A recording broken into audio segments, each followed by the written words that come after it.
ሁለተኛ እርከን ያልኳችሁ የአሮን በብሉይ ኪዳን የአሮን የሊቀ ካህናቱ እርከን ነው። ሀይር ሌብል ከፍተኛው የሚባለው እሱ በሊቀ ካህናት በኢየሱስ ክርስቶስ ክህነት የተተካ ነው። ሁለተኛው በሞቴ ስሙኝ የመካከለኛው እርከን የሚባለው የአገልግሎት ክህነት ነው። እሱ የማን ነው? የአሮን ልጆች የክህነት አገልግሎት ነው። እነማን? እነ ናዳብ፣ እነ አቢሁ፣ እነ ኤሌዘር፣ እነ ኢታማር አብረውት ካህናት ሆነው የሚያገለግሉ እነዚህ የመካከለኛው እርከን ሚድል ሌቭል ፕሪስትሁድ የሚባሉ ናቸው። ሶስተኛው አጠቃላይ የሕዝቡ ሁሉ ክህነት ነው። ወዳጆች ታዲያ እነዚህ በብሉይ ኪዳን የአሮን ልጆች የእስራኤል ሁሉ ክህነት ከነበረ በአዲስ ኪዳንስ እነዚህ ሶስት የክህነት እርከኖች ሊኖሩ አይገባም? የኛ ኦርቶዶክሳውያን መሞገቻ ጥያቄ እንዴት በአዲስ ኪዳን የሊቀ ካህናቱ የአሮን በክርስቶስ አስደናቂ ክህነት አገልግሎት ተጠናቋል። የሃይማኖታችን ሐዋርያና ሊቀ ካህናት ተብሏል። የመካከለኛው የክህነት እርከን የናዳብ ደግሞ የአቢሁ ደግሞ የኤሌዘር ደግሞ የኢታማር በማን ተተካ ካላችሁ ሆይ በጳጳሳት፣ በቀሳውስት፣ በዲያቆናት ተተካ። ሁለተኛው እርከን። ሶስተኛው የሕዝቡ ሁሉ ክህነት በሕዝቡ ሁሉ ክህነት ተተካ። እንዴት እዩ። የፕሮቴስታንቱና የታድሶ ዓለም ሁለቱም ይቀበላል። የሊቀ ካህናት የኢየሱስ ክርስቶስንና የሕዝቡን ሁሉ ይቀበልና ሁለተኛውን እርከን ግን በካርቾ ብሎ ያባረራል። ካህናት አስፈልጉ፣ ጳጳሳት አስፈልጉ፣ ዲያቆናት አስፈልጉ፣ ቀሳውስት አስፈልጉ ይላል። ሲሸነፉ ምን እንዳሉ እናውቃለን። ቢሾፕ እየተባባሉ መጠራራት እንደጀመሩ እናውቃለን። እሱን ሁሉ ተተረሩ ግን እናውቃለን። በእርግጠኝነት ነገሩ ሲገባቸው ሁሉንም ቀስ በቀስ እንደሚያጣጥሙ ግን ሳንረሳ አዲስ ኪዳን የመካከለኛው እርከን ሁለቱን ይቀበላሉ። ስለዚህ በሁለቱ ላይ አልደክም መጨረሻ ላይ የምመልሰው መልስ ስላለ ታዲያ የመካከለኛው እርከን ግን አያስፈልግም? የእኛ ጥያቄ ነው። የጳጳሳት፣ የቀሳውስት፣ የዲያቆናት አስፈልግም? እሱ በጥቂት ቃላት ፈትሽ ይላል።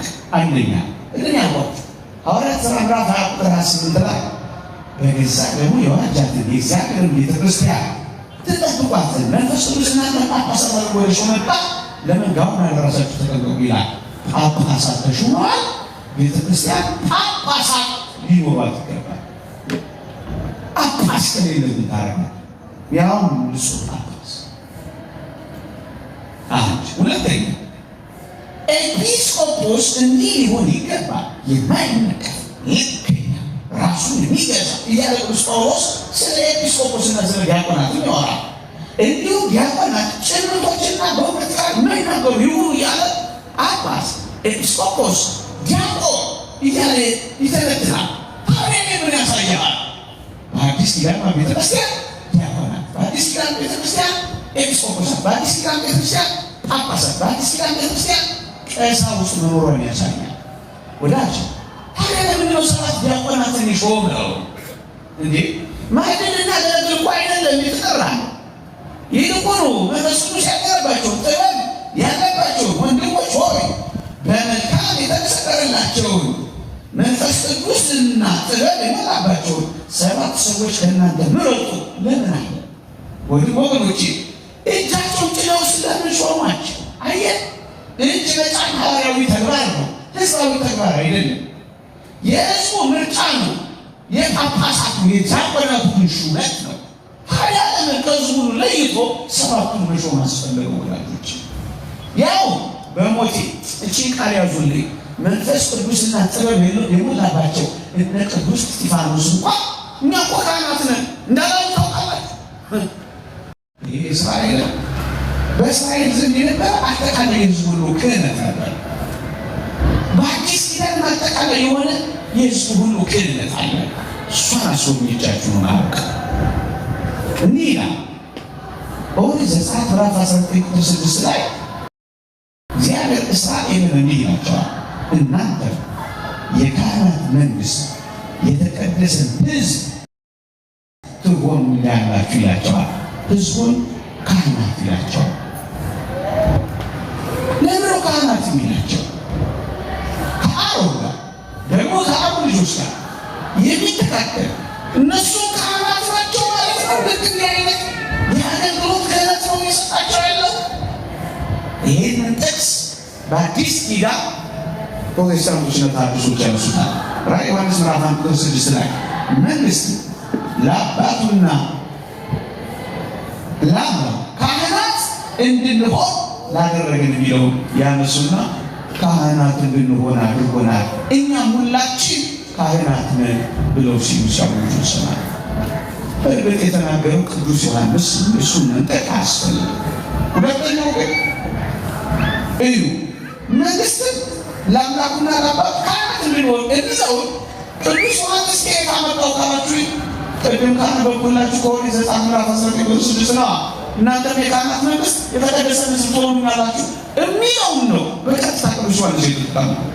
መንፈስ ቅዱስ ያመሳከረው ካህናቱ ሕዝቡን መላውን ሕዝብ ዩኒቨርሳል ፕሪስትሁድ ያልኳቸው አጠቃላይ ክህነቱ ሕዝቡን ሁሉ ካህናት ሲላቸው ግን ወዳጆቼ የእስራኤል ልጆች እንዲህ በመባላቸው ካህናት በመባላቸው ዕጣን የምታጥኑ መስዋዕት የምትሰዉ ቅድስተ ቅዱሳን የምትገቡ የሚቃጠል መስዋዕት የምታቀርቡ ናችሁ እያላችሁ ይመስላችኋል? በፍጹም አይደለም። እንደዚህ እንዳይመስላችሁ። አጠቃላይ የሕዝቡ ሁሉ ክህነት ከአገልግሎቱ ክህነት ይለያል። የአገልግሎቱ ክህነት ከአጠቃላይ ሕዝቡ ክህነት ይለያል። እንዲህ ያለ ቃል በመነገሩ የአሮንና ምንድን ነው ተብሎ ለምን ተናቀበት? ስለማይችል ነው። ንጉሥ ስለሆነ ካህን አይችልም። ካህናት ቅድም ያልኳችሁ መስዋዕት መሰዋት፣ ዕጣን ማጠን፣ ቅዱሳን መግባት ለካህናት ብቻ የተሰጠ ጉዳይ ነው። ንጉሥ ዖዝያንስ ማዕጠንት ይዞ ካላጠኑ በኋላ ጊዜ ለምን በነጭ ተመታ? ኢሳይያስስ ባለመደሰቱ ለምን ከንፈሩ ረከሰ?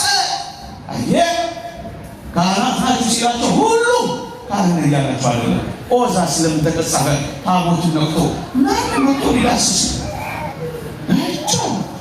የተወደዳችሁ ክርስቲያኖች በአዲስ ኪዳን ቅድም እንዳልኳችሁ ካህናት ስላደረገን የሚቃም ስላየን ወስደን ሁላችንም ካህናት ነን አንል።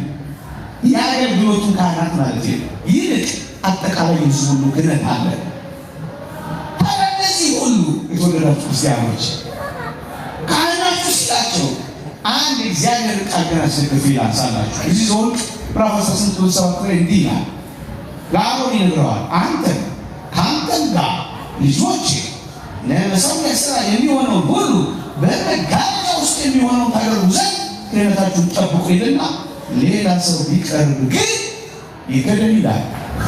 ካህናት ስለሆንን መቅደስ እንግባ ብትል ይገደል ነው የሚላቸው አይደል?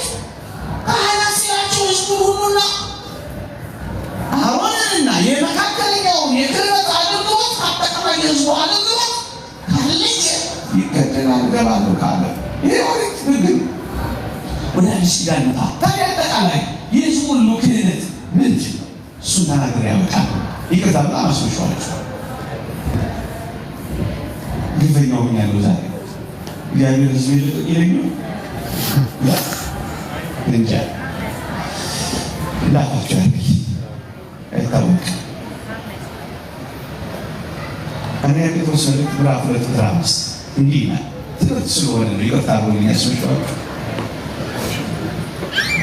በኢየሱስ ክርስቶስ የእግዚአብሔር ደስ የሚያሰኝ መንፈሳዊ መስዋዕት ታቀርቡ ዘንድ ቅዱሳን ካህናት እንድትሆኑ መንፈሳዊ ቤት ለመሆን ተሰሩ ይላል። ቀስ ብዬ ልድገም። ታዲያ በአዲስ ኪዳን አጠቃላይ ክህነት ለምን ተባለ? ያኛውን የክህነት አገልግሎት ለምሻር ነው አይደለም።